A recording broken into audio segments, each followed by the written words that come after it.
ये आपका height and distance में 23 का 2 नंबर का प्रॉब्लम है। इसमें कहता है एक पेडस्टल के शीर्ष पर 1.6 मीटर ऊंची मूर्ति खड़ी है।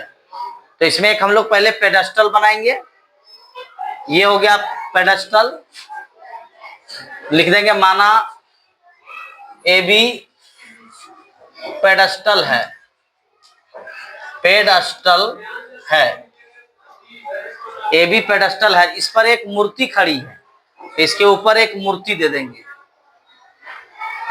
एसी मूर्ति हो गया, एसी मूर्ति है। ए बी पेडेस्टल है और एसी मूर्ति है, और मूर्ति की ऊंचाई भी दिया गया है 1.6 मीटर। ये मूर्ति की ऊंचाई दे दिया गया है। तो एसी का मान मालूम है। उसके बाद कहता है जमीन के एक बिंदु से, तो ये जमीन पर का बिंदु मान लो यहां पे ले लिया, जमीन का बिंदु डी। तो जमीन के एक बिंदु से मूर्ति के शीर्ष का उन्नयन कोण 60 डिग्री है। अब मूर्ति का जमीन के इस बिंदु से डी पर से लेते हैं, मूर्ति का शीर्ष कौन सा है, सी। तो इसका उन्नयन कोण है कितना डिग्री, 60 डिग्री है। मूर्ति का शीर्ष का उन्नयन कोण 60 डिग्री है। इस तरह से एक समकोण त्रिभुज प्राप्त हुआ CBD। यहाँ लिख देंगे समकोण त्रिभुज CBD से एक इससे चलना है। दूसरा फिर इसी में कहा जा रहा है कि उसी बिंदु से यानी डी से पेडस्टल के शीर्ष का उन्नयन कोण, पेडस्टल के, अब पेडस्टल कौन था ए बी, इसका शीर्ष कौन है बी की ए। अब इसका उन्नयन कोण इस बिंदु से, तो फिर से यहां से ऐसे बनेगा कितना डिग्री है, 45 डिग्री। कितना, तो ये आपका 45 डिग्री हो गया। अब फिर से लेंगे हम लोग ए बी डी, समकोण त्रिभुज कौन सा रहेगा, समकोण त्रिभुज ए बी डी से। तो दो तरह का समकोण त्रिभुज यहां बना, एक CBD और एक ABD। तो आगे सवाल किया इसमें कि पेडस्टल की ऊंचाई बताएं। क्या पूछा जा रहा है, पेडस्टल कौन सा है, AC, तो AB है पेडस्टल। तो ये पेडस्टल की ऊंचाई को पूछा जा रहा है। तो हम लोग जानेंगे कि अगर हम लोग लेते हैं समकोण त्रिभुज CBD से, किसे, तो CBD से लेंगे। तो इसमें अब देखना हमको कि पेडस्टल की ऊंचाई पूछा जा रहा है, और ये अब कौन सा संबंध चलेगा, साइन, कॉस या टेन। तो साइन अगर चलेंगे तो उसमें PH का संबंध होगा, तो H कर्ण का, इसमें कर्ण का कोई योगदान है, कर्ण पूछा जा रहा है, नहीं पूछा जा रहा है। पूछा क्या जा रहा है, इसमें P में पूछा जा रहा है, लंब में। तो P तो लेना ही लेना हर हाल में। उसके बाद आपको ये आधार है, ये क्या है B। तो B इसलिए लेंगे कि दोनों समकोण त्रिभुज के लिए कॉमन भुजा है।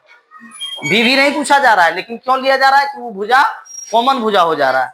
ये समकोण त्रिभुज CBD में भी आ रहा है, और ये समकोण त्रिभुज ABD में भी आ रहा है। तो इसलिए B को तो लेना अनिवार्य है, और उसके बाद इधर P लेंगे। तो P और B का संबंध किस में आएगा, tan थीटा में। तो हम लोग tan से चलते हैं, tan थीटा बराबर P/B। अब tan, इसमें थीटा कितना डिग्री लेंगे, CBD है, CBD कितना लेंगे, 60 डिग्री। तो tan 60 डिग्री। अब P का मान पूरा हो जाएगा CB और बटे B का मान BD। चलिए tan 60 डिग्री का मान √3, और CB जो है 2 भागों में बटा हुआ है, CA + AB है। तो इसको यहां भी लिख सकते हैं CA + AB। अब बटे में BD है, तो यहाँ पे BD। अब आगे क्रॉस मल्टीपल करेंगे तो √3 गुना BD, तो हो जाएगा √3BD, और बराबर हो जाएगा CA + AB, CA + AB। फिर यहां से आगे बढ़ेंगे √3BD। अब काम हम लोग को क्या मिल गया है, यहाँ CA या AB का मान है, CA का मान है कितना, 1.6। अब प्लस दे देंगे AB +AB। अब आगे फिर √3BD बराबर 1.6 + AB।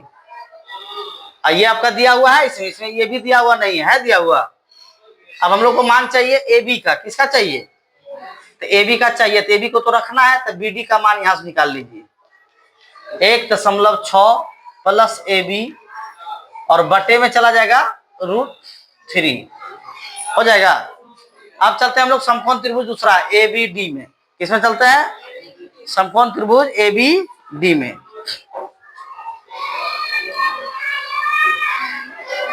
ठीक है, तो एबीडी में फिर कौन सा संबंध चलेगा? Tan theta. टेन थीटा बराबर पी बटा बी। फिर यहां से टेन थीटा कितना डिग्री? 45 नहीं, और पी इसका कौन रहेगा? ए बी, अब बी कौन रहेगा? B D. चलिए, टेन 45 का मान 1 और ए बी बटा बी डी, ए बी बटे b d by cross multiple फिर से होगा, तो फिर यहां से आएगा ए बी बराबर क्या आ गया? ए बी बराबर बी डी आ गया। ए बी का वैल्यू, ए बी का वही वैल्यू होगा जो बी डी का वैल्यू होगा। तो अब हम लोग यहाँ पे बी डी के जगह पर हम ए बी रख सकते हैं कि नहीं? तो चलते हैं, इस समीकरण 1 इसको मान लेंगे और इसका मान बैठाएंगे। अब इस समीकरण 2 हो गया, तो समीकरण 1 में मान रखने पर यहां लिख देंगे समीकरण 1 में ए बी बराबर बी डी रखने पर, ए बी बराबर बी डी रखने पर तो क्या हो जाएगा? क्या है समीकरण 1? बी डी बराबर 1.6 प्लस ए बी बाय √3। तो बी डी का मान यहां हो गया ए बी बराबर यहाँ पे 1.6 प्लस ए बी अब बाय √3। फिर बाय क्रॉस मल्टीपल करेंगे यहाँ पे, तो ए बी √3 अब बराबर 1.6 प्लस ए बी हो जाएगा ये। अब हम लोग ए बी का मान निकालेंगे, तो ए बी को एक तरफ कर लेते हैं। चलिए, तो ए बी √3 और ई प्लस ए बी उधर जाके माइनस ए बी अब बराबर इधर 1.6।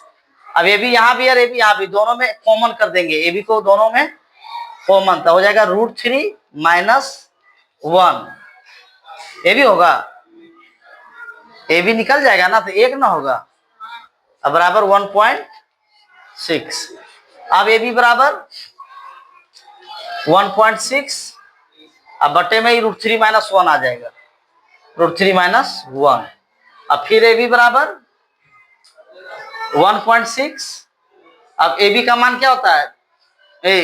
√3 का मान, √3 है 1.732, उसमें माइनस हो जाएगा 1। फिर ए बी बराबर 1.6 और 1.732 में 1 माइनस करेंगे तो हो जाएगा 0.732, 0.732। अब जो है ए बी बराबर, इसमें एक आध है सैकड़ा हजार, यहाँ पे 1000 हो जाएगा और नीचे 10 हो जाएगा, नीचे क्या हो जाएगा? 10। तो इसको आप लिख सकते हैं ए बी बराबर हो जाएगा 16, ये पॉइंट उड़ गया, गुना 1000 अब बटे 10, जो दशमलव उड़ा ना वो 10 है, और गुना कितना है? 732। ये जो कट गया और काट सकते हैं, 16 गुना 100 1600 अब बटे 732। इसको भाग करेंगे, इसका आंसर हो जाएगा इतना मीटर।